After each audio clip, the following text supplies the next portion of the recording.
Radio Red de RCN. Grandes audiencias en la hora de la verdad, al oído.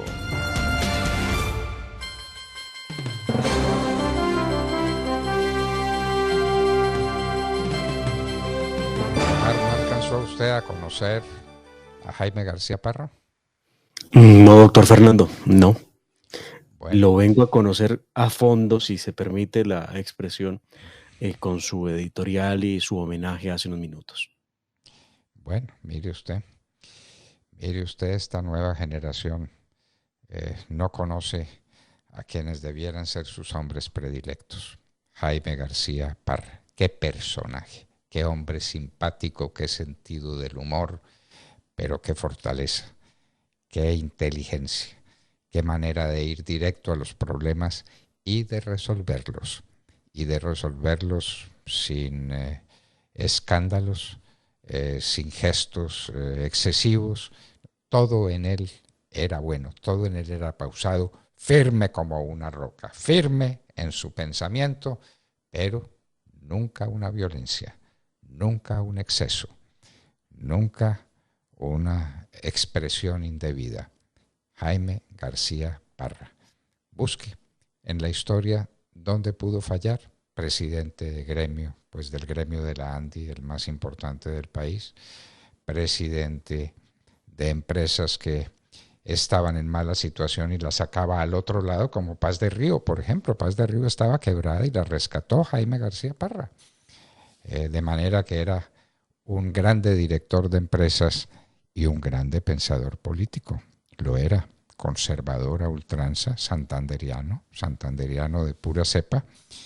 Y vea usted, el mundo de Colombia no lo recuerda, empeñado como está en hacer personajes de individuos muy poco representativos del país.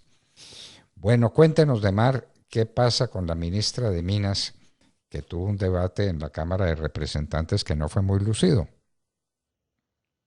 La ministra ayer tuvo un debate que definitivamente da pena ver lo que le ocurre a la señora. Y es que recordemos, doctor Fernando, que la ministra de Ambiente, doña Irene Vélez, está en el centro de la polémica, no solamente por su actitud grosera con los medios de comunicación, sino también por su abierto desconocimiento en tantos asuntos. Pues bien, ayer en medio de un debate sobre el tema de alza en las tarifas de la energía, tuvieron que llamarle la atención y se la llamó la atención, no se la llamó alguien de la oposición, se la llamó a alguien de su misma línea política, el señor Inti Esprilla, presidente de la Comisión Quinta en el Senado, que asistía a ese debate entre Cámara y Senado, a la señora ministra por el tema de los precios de la energía. Escuchemos este momento en el que le llaman la atención a la ministra, quien definitivamente todos los días pasa, se vuelve noticia, no por sus aciertos y sus declaraciones fundamentadas en el conocimiento, sino precisamente por todo lo contrario. Escuchemos. De los recursos estratégicos, mineros, petroleros y de gas, y el acceso y costo.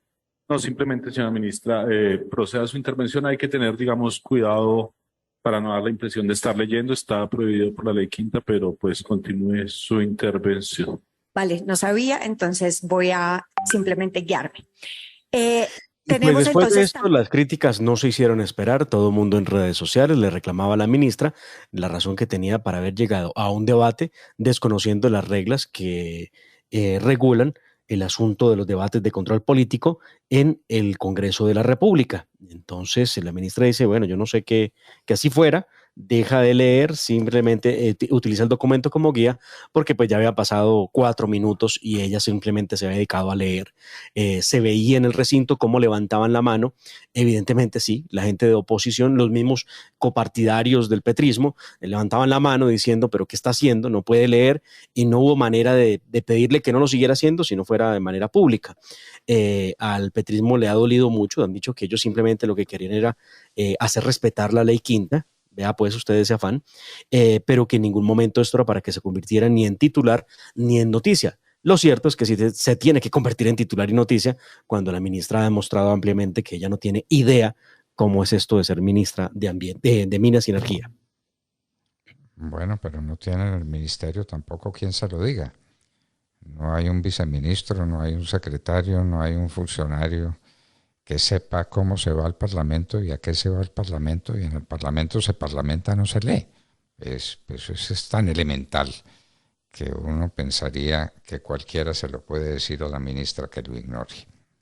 Pero bueno, en fin, que el presidente de la Cámara salió en su defensa. Ay, sí, esta defensa del petrismo es una cosa muy, muy simpática. Escuchemos qué fue lo que dijo el presidente de la Cámara de Representantes, David Racero, respecto de las reiteradas fallas que ha mostrado la ministra, quien la verdad no le hace muy bien cada vez que habla. Siempre que dice algo termina por meter el pie. Escuchemos qué fue lo que dijo David Racero de la ministra del petrismo. Sin lugar a dudas, la ministra debe corregir sus salidas en los medios. Tal vez por tener este alto cargo, pues por primera vez, sin lugar a dudas tendrá que corregir, como ella misma lo ha manifestado. Ya pidió disculpas públicas y está en proceso de aprendizaje. Lo que le pedimos a la ministra es acelerar ese proceso de aprendizaje, especialmente cuando va a hacer los anuncios ante la opinión pública. Era lo que faltaba para el petrismo. Ella debe acelerar el proceso de aprendizaje. Le pregunto, doctor Fernando, usted que estuvo en un ministerio, ¿los ministros llegan a ejercer un proceso de aprendizaje o a trabajar? Se supone que llegue un ministro al ministerio cuando tiene que dar, cuando tiene que ofrecer, cuando tiene que enseñar. Eso es lo que se supone. Un ministro de Estado es eso, es un maestro, es un maestro. Entonces, pues se extrañan estas cosas, que son adjetivas si usted quiere, pero la ministra de Minas, ella es la del deterioro, ¿no? ¿No ella es la del decrecimiento económico. Decrecimiento económico. La expresión que intentó, la explicación que trató de dar para pedirle a los países ricos del mundo que detengan sus economías, que empiecen a dañarlas, a desbaratarlas, a decrecer, para que todos quedemos en un mismo nivel. Los que estamos muy abajo en la economía, con los que están muy alto, pues lo que tienen que hacer no es que nosotros subamos, sino que ellos bajen. Esto es una cosa simpática que no deja de rondar los pasillos del Congreso, donde hoy tendrá 2 debates. Dios, no sé cómo va a ser esta ministra. El primer debate lo ha citado la senadora Paloma Valencia a las 10 de la mañana en la Comisión Primera del Senado de la República, para que explique los efectos de la exploración los efectos de la no exploración y explotación de hidrocarburos en Colombia. Recordemos que ella ha dicho que aquí lo que hay que hacer es acabar con todas las posibilidades de explotación y de exploración, incluyendo obviamente la técnica fracking. Y también se cita a Susana Muhammad, que es la ministra del Ambiente, que también se ha opuesto al tema del fracking, para preguntarle sobre la responsabilidad que tienen ellas de lo que pudiera llegar a ser el problema más grave en materia energética para Colombia. Si no exploramos, si no explotamos, pues ¿qué va a pasar con Colombia? Seguramente la ministra diga que aquí el tema se soluciona comprándole el petróleo a Venezuela o comprándole el gas, como ya lo han dejado claro en varias ocasiones. Ave María, por Dios. Y es que eso ya se está viendo. Usted sabe que en la economía existe una regla que es la regla de las expectativas. La economía es no solo lo que está pasando, sino que lo que los actores económicos piensan que va a pasar. Y como los actores económicos saben qué va a pasar en materia energética y el aumento de los precios de la gasolina a ciertos niveles porque el subsidio ya no puede ser soportado por el Estado, que es de un tamaño tal que es imposible soportarlo, porque no hay producción suficiente de gas, porque no se hacen las inversiones adecuadas. Por todas esas razones, la gente se anticipa, toma sus decisiones y ahí ve usted, el precio de la electricidad en Colombia empieza a no ser pagable. Y eso gravita durísimamente sobre la economía de los pueblos, de la gente, de las familias, sino sobre la industria.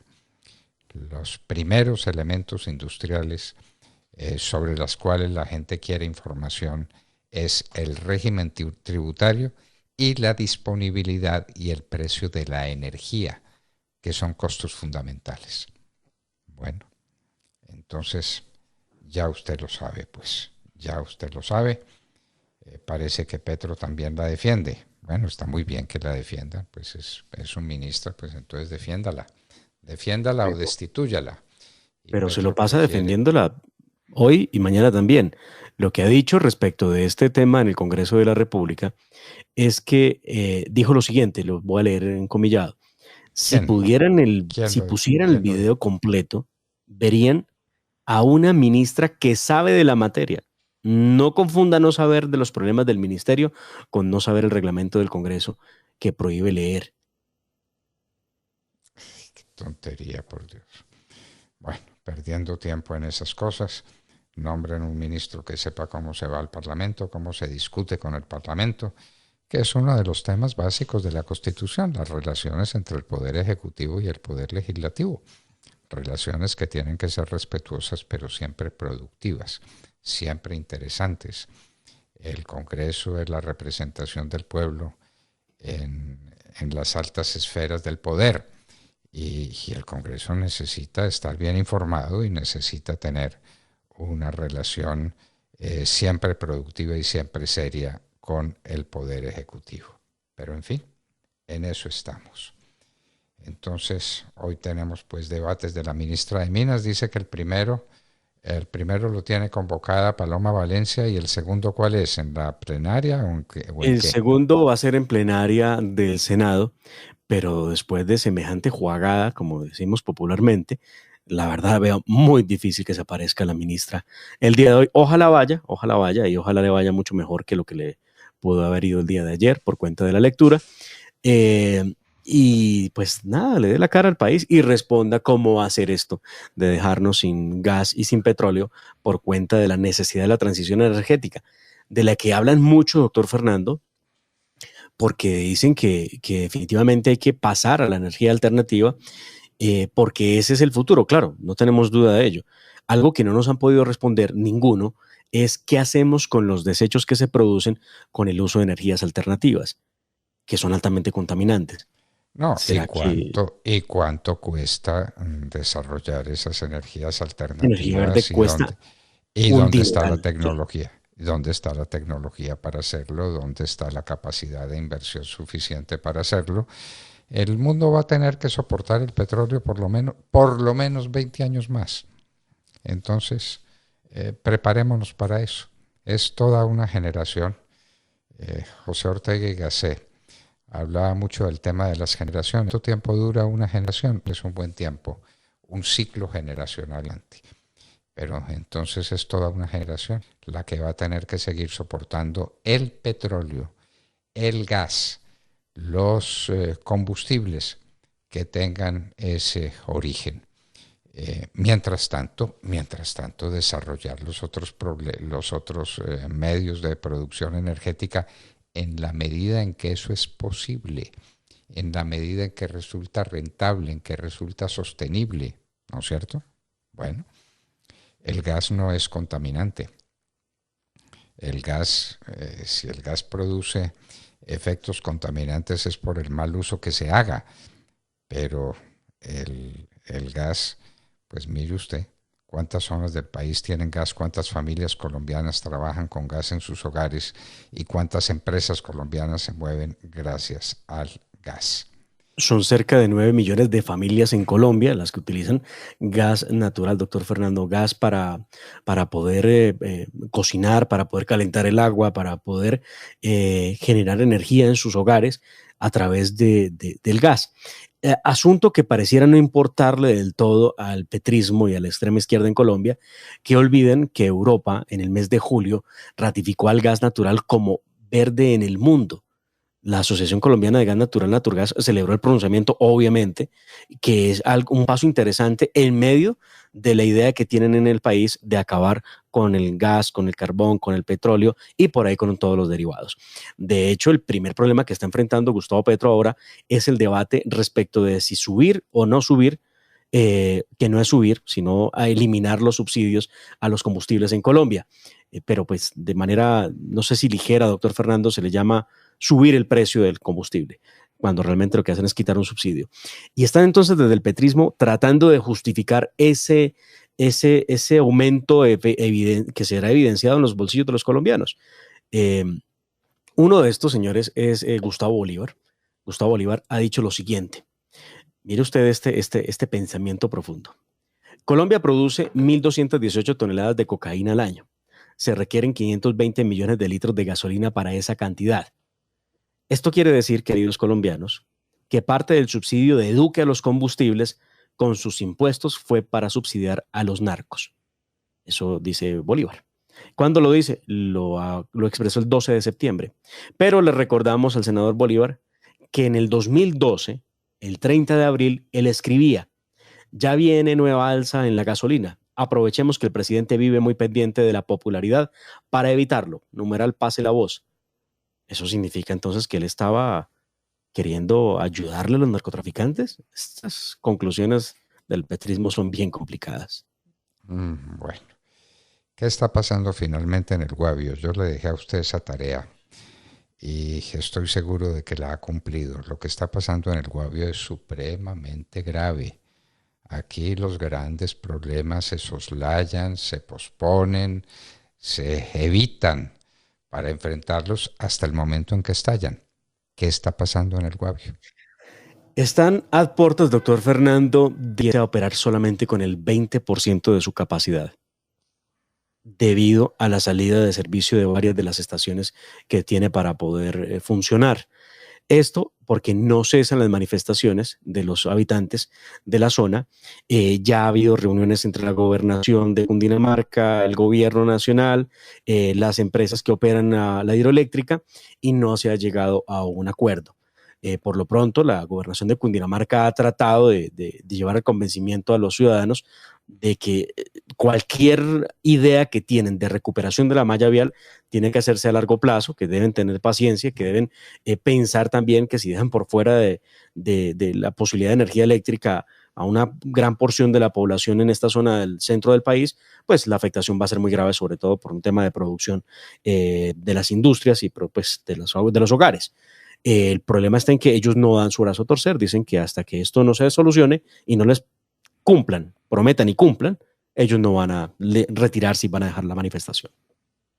Bueno, le quiero contar que estábamos muy entusiasmados con la noticia de que era menor la inflación en los Estados Unidos y que podíamos estar al fin de un proceso inflacionario supremamente complicado para el mundo. Ahora le tengo una mala noticia. La tasa de inflación en los Estados Unidos declinó menos de lo esperado, al 8.3% en agosto. Entonces, eso probablemente pone a la Fed en el camino de otro grande golpe a la tasa de interés. 8.3%, se esperaba una cifra mucho mejor y no la tuvimos. En los Estados Unidos. Vamos a ver qué es lo que tengamos en Colombia, y a propósito, estaríamos en el estreno de la nueva directora del Departamento Administrativo Nacional de Estadística, que fue en lo que sobresalió el gobierno del presidente Duque, sin duda ninguna, con el director del DANE más eficiente que tuvimos en mucho tiempo. Pero le quiero contar eso, una inflación de 8.3% en agosto en los Estados Unidos. De manera que la inflación anual cayó ligeramente, suavemente, pero sigue, digamos que tosudamente, la traducción que haríamos alta, a pesar de los golpes de la tasa de interés de la Fed y los bajos precios del gas. A propósito, a pesar de todo eso, la tasa de inflación fue muy alta, 8.3%, se lo quiero contar. Bueno, entonces esas noticias tenemos, porque nos llega un invitado muy especial, de Mar. Nos llega un invitado muy especial y es el momento de decirles a ustedes que les estábamos hablando al oído. 7:44 minutos.